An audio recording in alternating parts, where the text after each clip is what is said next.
Hello दोस्तों, आइए हम लोग इस सेशन में समझेंगे कि स्टॉक जो होता है, स्टॉक को हम लोग लॉन्ग टाइम के लिए कैसे बाय करें और क्या देख करके हम लोग बाय करके रखें। ठीक है, तो इस सेशन में हम लोग स्पेशल स्टॉक सिलेक्शन को देखेंगे। यदि आप इंडियन मार्केट में हैं, इंडियन स्टॉक मार्केट में है, तो आपके लिए ये बहुत ही इंपॉर्टेंट वीडियो होने वाला है, क्योंकि यहाँ पे स्टॉक सिलेक्शन कैसे किया जाता है उन चीज़ों को हम लोग समझेंगे। ठीक है, यदि चैनल को आप सब्सक्राइब नहीं किए हैं तो आप चैनल को जरूर सब्सक्राइब कर लीजिए, क्योंकि यहाँ पे आपको जेन्युइन आईसीटी और एसएमसी का कॉन्सेप्ट को बताया जाता है। ठीक है, आइए आते हैं अपना टॉपिक पे और चलते हैं स्टॉक सिलेक्शन का कॉन्सेप्ट को समझते हैं। ठीक है, देखिए यहाँ पे आपको विभिन्न स्टॉक दिख रहा होगा, जैसे कि आईडीएफसी दिख रहा होगा, फेडरल बैंक दिख रहा होगा, उसके बाद आईआरबी दिख रहा होगा और एनटीपीसी दिख रहा होगा। इसी प्रकार से आप बैंक में अगर जाइएगा तो बैंक में आपको क्या दिखेगा, एसबीआई दिखेगा या बैंक ऑफ बड़ौदा दिखेगा,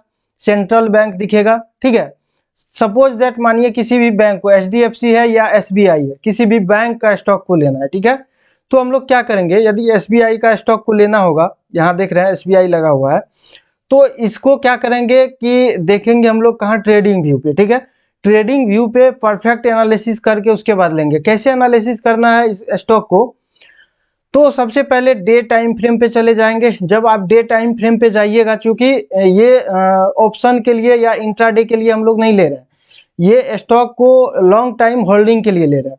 तो ये देखना है मार्केट में जो रेंज बन रहा है, यहाँ देखिए ये जो मार्केट रेंज बना रहा है, तो मार्केट डे टाइम फ्रेम पे क्या कर रहा है, आखिर डे टाइम फ्रेम से यहाँ से जो ऊपर गया है मार्केट, क्यों ऊपर गया है और कैसे ऊपर गया, ऊपर का रेंज कहाँ तक है। अगर आईसीटी कॉन्सेप्ट इसमें लगा करके देखे या एसएमसी को यूज करके देखे तो टेक्निकल क्या बता रहा है, यही बता रहा है कि आपका जो एसबीआई था, एसबीआई जो यहाँ से ऊपर गया है इस जगह से, ठीक है, इस जगह से जो ऊपर गया है एसबीआई, यहाँ पे किसको लेकर के गया है, तो आप देखिएगा कि यहाँ पे एक एफवीजी था। ठीक है, एफवीजी को डे टाइम फ्रेम पे क्या किया है, लेकर के मार्केट गया है, एफवीजी को टैप करके मार्केट क्या किया है, ऊपर गया है।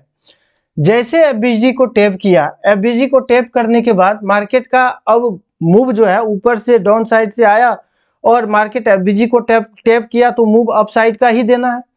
अब देखिए यहाँ पे और कैसे कॉन्फर्मेशन मिलेगा, ये कैंडल तो एफवीजी को टैप किया ही, साथ में एक लिक्विडिटी को भी लिया है, मतलब नीचे से जब लिक्विडिटी लेगा तो ये कंफर्म हो जाता है कि मार्केट अपसाइड में जाना है। लेकिन आपका यहाँ पे टेक्निकल क्या बता रहा है, अपसाइड में जाएगा तो कहाँ तक जाएगा।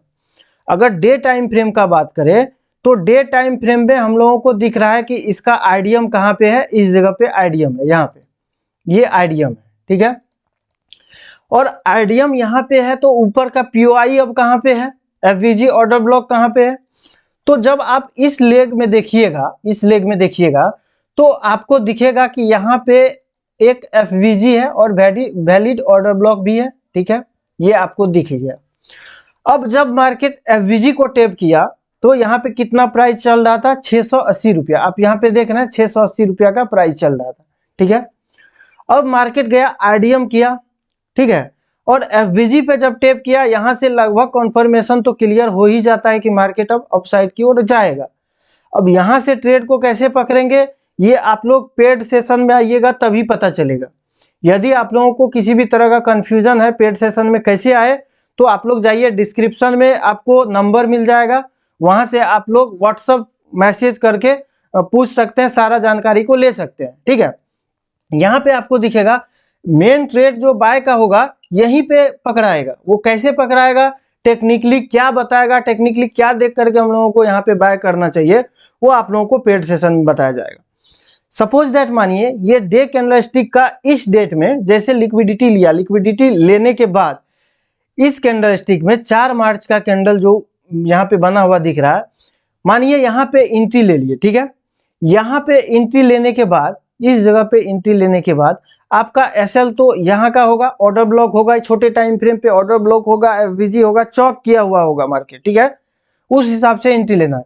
लेकिन टारगेट तो बड़े टाइम फ्रेम के हिसाब से रखेंगे, तो टारगेट हम लोगों का कहाँ पे आएगा, पहला टारगेट यहाँ का आएगा। अब आप देखिए ये कि हम लोग जब स्टॉक को लेते हैं तो आप यहाँ पे देखिए कि मार्केट को बाय कितना में किए थे, लगभग 700 रुपया पे किए थे। ठीक है, लेकिन मार्केट अभी कितना चल रहा है, जब टारगेट यहाँ का कितना मिल रहा है 760 का मिल रहा है, मतलब 60 रुपया का प्रॉफिट मिल रहा है अगर एक क्वांटिटी में लेते हैं तो। अगर आप 100 क्वांटिटी में लेते हैं तो 100 गुना 60 कर लीजिए, उतना का आपका प्रॉफिट होगा, मतलब 6000 का प्रॉफिट होगा। ठीक है, तो देखिए स्टॉक का सिलेक्शन जब भी किया जाता है वो बड़े टाइम फ्रेम के हिसाब से किया जाता है। यदि यहाँ पे देखिए हम लोग स्टॉप लॉस का बात करें, आप लोग बोलिएगा कि सर स्टॉप लॉस भी बड़ा आ रहा है, तो ये ऑप्शन ट्रेड नहीं है। ऑप्शन में जो है 50 पॉइंट का भी एसएल चलता है, 30 पॉइंट का भी एसएल चलता है, लेकिन यहाँ पे 18 पॉइंट का एसएल आ रहा है। आप देखना 18 पॉइंट का एसएल, एसएल भी छोटा होगा। जब आप टाइम फ्रेम को छोटा करिएगा या ऑर्डर ब्लॉक रिफाइन करिएगा तो एसएल भी छोटा आएगा, नो डाउट, कोई इशू नहीं है इसमें, एसएल भी छोटा आएगा। यहाँ आपको 18 पॉइंट का एसएल दिख रहा है, लेकिन इससे भी छोटा एसएल आएगा। ठीक है, और आपका टारगेट अच्छा खासा मिलता हुआ दिखेगा। ठीक है, तो आप लोग जब भी कोई भी स्टॉक का सिलेक्शन करते हैं तो उसको सबसे पहले डे टाइम फ्रेम पे देखिए कि मार्केट बीच में है या कहीं पे जाए। देखिए अब यहाँ पे ऑर्डर ब्लॉक है, ऑर्डर ब्लॉक है। अब देखिए मार्केट क्या किया, यहाँ पे लिक्विडिटी जनरेट कर रहा है। हो सकता है कि मार्केट यहाँ से डाउन साइड आए, कहाँ तक आए, तो आपको यहाँ पे भी एफवीजी दिख रहा है, और इस जगह का लोअर अगर देख रहे हैं तो लोएस्ट पॉइंट का यहाँ पे भी आपको एफवीजी दिख रहा है। मार्केट हो सकता है इस एफवीजी तक आए और आने के बाद फिर अपसाइड का मूव दे। क्यों? क्योंकि यहाँ पे मार्केट ऑलरेडी रुका हुआ है, यहाँ पे लिक्विडिटी जनरेट कर रहा है।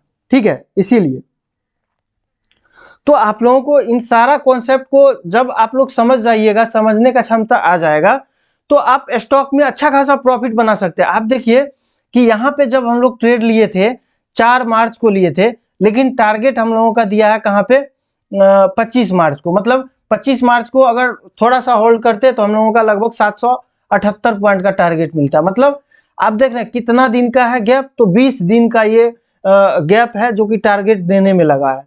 तो 20 दिन में आपका जो 680 रुपया का स्टॉक था, ये आपको दे रहा है कितना, आप देख रहे हैं यहाँ 760 रुपया दे रहा है।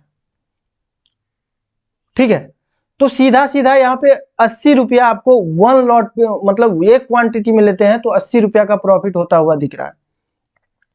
अगर 100 लॉट में लेते तो 8000 रुपया का प्रॉफिट दिखता आपको। तो स्टॉक सिलेक्शन करने से पहले आपको टेक्निकल चीजों को जरूर समझना चाहिए और देखना चाहिए। तो ठीक है दोस्त, हमसे जुड़े रहिए। जुड़े रहने के लिए आप चैनल को जरूर सब्सक्राइब करिएगा और वीडियो को जरूर लाइक करिएगा। ठीक है, धन्यवाद।